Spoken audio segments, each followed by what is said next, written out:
I've been thinking a lot about the Guardians of the Galaxy game, not the Telltale one, the really awkward Square Enix one that was kind of shafted because it followed Avengers. That one. When was it? Like 2021? 21? You think I would have looked this up beforehand? Guardians of the Galaxy game 2021. I'm a genius. It started because of Superman. I was watching a bunch of older comic book films, and then as preparation, because obviously directed by James Gunn, I went back and watched specifically Guardians of the Galaxy Volume 3 because it makes me die every time I watch it. It's an incredible picture. And that then resulted in me going into replaying the Guardians of the Galaxy game because I hadn't played it since it came out. And I remember liking it. And you know what? I still like it. I don't it doesn't get a great reception. And for reasons that are fairly justified, right? It did not have a great first impression in terms of its marketing. Again, it followed on from Avengers, which could not have been like the worst thing. You couldn't follow anything worse, honestly. That definitely hampered its chances. I'm pretty sure this was originally meant to be one game of like a free game contract. I think with Square Enix, with Avengers obviously being the first, and yeah, that obviously didn't go so well. But I always thought this game deserved a bit more credit, not because it's like anything crazy. But you know what? I think it's solid. For those that don't know, Guardians of the Galaxy was a third person shooter, I guess, narrative driven third person shooter, where you play as specifically Star Lord in this new kind of somewhere between comic and MCU version of the Guardians. And the general gameplay loop is you go from story mission to story mission. It's completely story mission based. And you control the Guardians in combat through like a radial menu, which I shall hopefully be showing on the screen. And they each have four abilities. You've got four Guardians, four abilities each. It creates this sense of like you acting as the leader of the team. Star-Lord's moveset himself is pretty bog standard. You spend pretty much the entire time shooting. You have a really bog standard melee combo that's not great, but it can like trigger this chain reaction where you knock someone up and one of the guardians will come in and smack them in the face. It's really fun. And you also have like limited abilities yourself. And the other like side of the gameplay loop from the action set pieces is as you progress through the levels, it's very puzzle based. It feels very much like a 2010s sort of action game where in between the action bits you're doing puzzles, what's the word I'm looking for? Platforming, stuff like that. The Guardians also have specific functions that they serve through puzzle solving. So someone like Gamora can staple onto like a high ledge so that she can give you a boost up on a jump. Drax obviously lifts heavy objects. Groot creates bridges, Rocket hacks stuff, that sort of thing. And it definitely didn't present very well at first, specifically the Star Lord action gameplay, because it is so much of just shooting stuff. It feels a lot better to actually play the game. I thought this 4 years ago. I think it again now. It feels a lot better to actually play the game because you do feel the impact of actually asking the guardians to do stuff, and it has you unlock their abilities and stuff. Combat is a bit easy though because the guardian abilities are very spammable. So you just sort of use something to like drag them all into an area, and then you just bomb them with everything you have. It's pretty easy. But I like the game a lot. I think it's got a lot of charm and it looks fantastic, genuinely. It's got a very comic booky, poppy sense of architecture. Some of the designs are a bit funky, like the Guardian, the Nova Corps suits are a bit weird. I'm gonna be real. I think it does come from that very early 2020s like comic book design where they were coming up with like way too high tech stuff, you know, sort of like in the vein of like the nanotech Iron Man armor and stuff. Not quite as they're ugly. They're ugly is my point. But a lot of the settings and stuff like that, they look fantastic, and I think they do a really great job with that. And specifically, what I like about this game is the writing. I think personally, this might be this is what I mean by they're sort of in what the fuck was that noise? They're in between the comic book versions and the MCU versions of the Guardians, because the MCU versions, Gunn has done a fantastic job of keeping their characters intact and keeping them sincere, but they are like they really border on caricature-ish sometimes, especially Drax, right? Where the comedy does come so far in front of everything else. It works for Guardians, it works really well, but it is nonetheless the case. And that has drifted into the comics as well. But this version, it has those traits. It has the exact same traits that they use for the comedy of each character in the MCU films, with Star Lord being incompetent, Drax being an idiot. Well, not an idiot, but too literal to look smart to us. If that makes sense. It has all those kind of traits, but it keeps them a lot more grounded. And obviously, part of that is it has like a 10 to 20 hour run through. I can't remember exactly how long it is. It has a good amount of runtime that you can spend with these characters, as opposed to like the MCU. And it's got this really fun story of a young team that is sort of still developing, and you have to like watch them come together and grow into their positions on the team, which I think is really fun. And the dialogue is just really snappy. It's got a lot of good vibes, a lot of good pacing. There is also there's a light choice system. There's a light choice system throughout the game.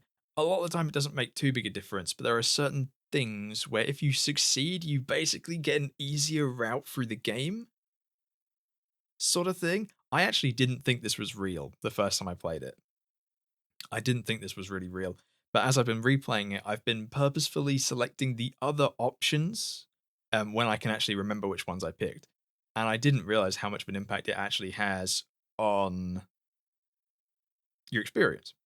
In some cases, it's actually quite dramatic. For instance, I think the ones they showed way back, like when the game was first being revealed, was whether you're selling Groot or Rocket to Lady Hellbender.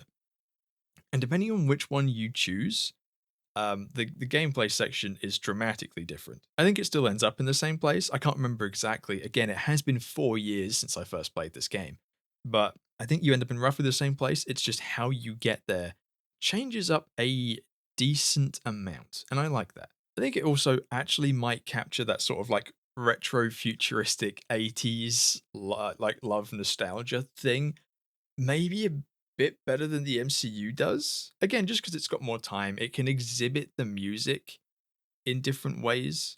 One mechanic you've got is this like group buff mechanic, but when you use it, a song starts playing. Often you have to be careful about when you use it because you can trigger it. That you'll get like 10 seconds of the song and the fight will end, so the song will fade out, and then you just feel like, well, that's other than that, it's a fun mechanic.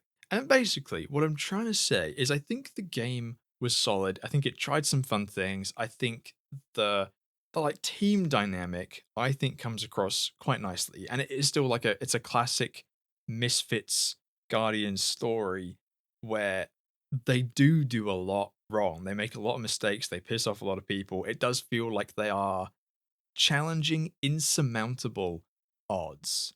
A lot of Rocket's role in this game is to make you painfully aware of how just like out of your depth you are. It's ridiculous. So as I've been replaying it, I have been just enjoying myself again. It is kind of unfortunate because the game is a bit of a buggy mess. Let's hope we fixed it. Okay.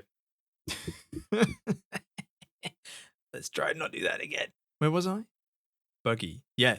Bit the game's a bit buggy. You can leverage a few complaints against the game, and I think if the gameplay doesn't work for you, it doesn't work for you. It is very linear, very structured. The combat definitely can get a bit repetitive after a while. I personally enjoy it a lot, but I can definitely see a world where people don't. But I think a lot of it is just going to be how unpolished it was when it came out, especially following stuff like Avengers. I'll try and find some of them, but I didn't have too many major bugs on this replay, but a fair few small ones like HUD elements that like wouldn't leave after you left the menu. Um, really small stuff like Star-Lord's mask. It kind of turns on during combat, goes off of it, and you have like a detective vision thing where the mask comes up and you use it for that. But there were times where it just wouldn't go away, which isn't like a big problem, obviously, but it's just another one of those things where the game just isn't working. Biggest one I had was a puzzle section where I had to call for Groot to call the bridge, and it was at that point I realized Groot had disappeared. completely. I think he might have fallen into the floor. He just didn't exist anymore. I had to reload the save. Fortunately, the game is quite frugal, not frugal, the opposite of frugal with its checkpointing. Um, so it didn't take long to get back to where I was, but it's still one of those things that's just a bit annoying. And it's kind of janky in general, maybe a little bit. Some of it's quite funny. I had this one shot where I had a conversation with Gamora, looking at this statue, and the camera sort of fixes itself on these certain conversational pieces, but it won't unfix itself until you move. I stopped to take a drink and like check my phone or something, and Gamora slowly pushed me out of the frame. And I was just like, what the fuck is this? You know, I might be wrong, but that might be when I started clipping the game. That might be when I was like, I need to talk about this. But overall, it's a solid experience. It's got a really fun story. I think the story is the best part. The story and the characters is easily the best part of this game. It's got some fun twists, some turns. It's got a lot of comic booky stuff in there. A pretty fun version of Adam Warlock that's much more uh, comic related. All the group all has personal trauma, which of course relates to them. And there's some kind of screwed up stuff the game makes you do at one point. So it's a lot of fun. I really enjoy the game. The point of all this preamble is I've always had like a positive look back on the game. I enjoyed it a lot when it first came out. I've never fought badly on it, and I'm pretty glad I've replayed it now. I know that's not like the hugely general consensus. I think the general consensus was it was kind of mid, but you know, I think mid is still better than bad considering the last one was Avengers. You know, I think I think you can make the argument there. But what it really got me thinking about was the fact that Guardians of the Galaxy is kind of a one of a kind in terms of a superhero narrative game that's purely level structured and it's like a lower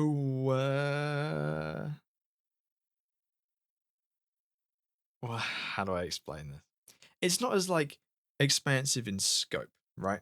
You would have thought that following the absolute superhero boom that was the 2010s, that we'd have a lot more superhero games. And we do. A lot of them are mobile shit shows though. Obviously the formula for superhero games seems obvious, right? After Rocksteady's Batman trilogy and Arkham Origins, Insomniac's Spider-Man, the fact that the only part that really gets praise from Avengers was the story segments, there's a pretty damn obvious through line of superhero games do really well in a narrative focused environment.